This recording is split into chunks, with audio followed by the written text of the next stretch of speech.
Hey everyone, and welcome to Valhalla Organics. Today we've got some good news about the bees and some bad news about the bees. So my name's Ruby and we share what life is like here on our little farm in Southern Virginia. So like I said, I've got good news and bad news, and I always like to start with the bad news. So here goes. So these are our beehives back here, and today was a little sad day in the apiary because we had one hive that got a dead out.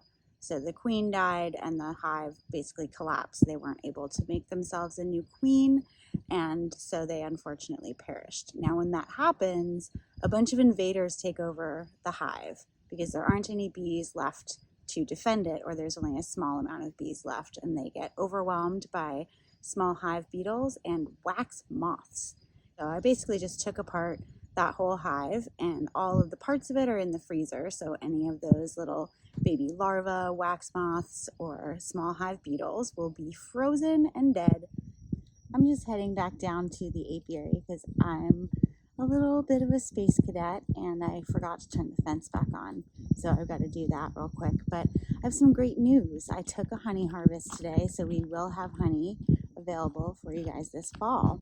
And I'm going to put the link down in the comments to join our VIP honey list. That is the best way to ensure that you'll be able to enjoy our liquid sunshine. So here I am at the apiary, and so I'm just going to go ahead and flip this switch back on. So all we do is just flip this switch to the on position. The fence is electrified. So most of the honey that I pulled today is from these first two hives, the closest two, but I did get a little bit from each one of them, which is pretty amazing. So that was easy. The bees were super calm. They weren't defensive at all when I was taking the honey today, so we're really extra pleased about that. It's been a little bit scary getting back on the horse after getting stung in the face, so today was a really good day. If you want to be the first to know when our honey is available, I'll put the link down below for our VIP honey list. We would love to share that beautiful, glorious goodness with you when we have it. We'll probably have a small amount this year, and next year much more. And the reason for that is that we always leave plenty of honey over winter for the bees so that they have enough to make it through the winter and be healthy and strong. One of the most important aspects of beekeeping is setting them up for success during winter. So the bottom box is where they have their brood, and then those next two boxes will be full of honey. The top box has a sugar syrup feeder in it, which will only be on the hives during the fall. We feed sugar syrup in the fall because there's a dearth, which means that there's not as much blooming as there is during the spring and the summer.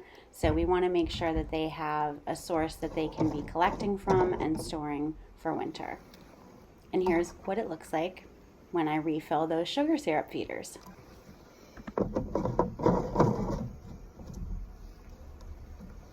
Here's a peek into that top box. You can see the bottom of the feeder is this blue piece, and it's specifically designed for bees so that they are less likely to drown in the sugar syrup. The piece that I filled sits right in that base. The last step is just to put the roof back on the hive and let them drink that sugar syrup. Thank you so much for watching today. We hope that you will stay with us along this journey. Can't wait to share with you what happens next. So please go ahead and subscribe to our YouTube channel so you'll never miss one of our video updates.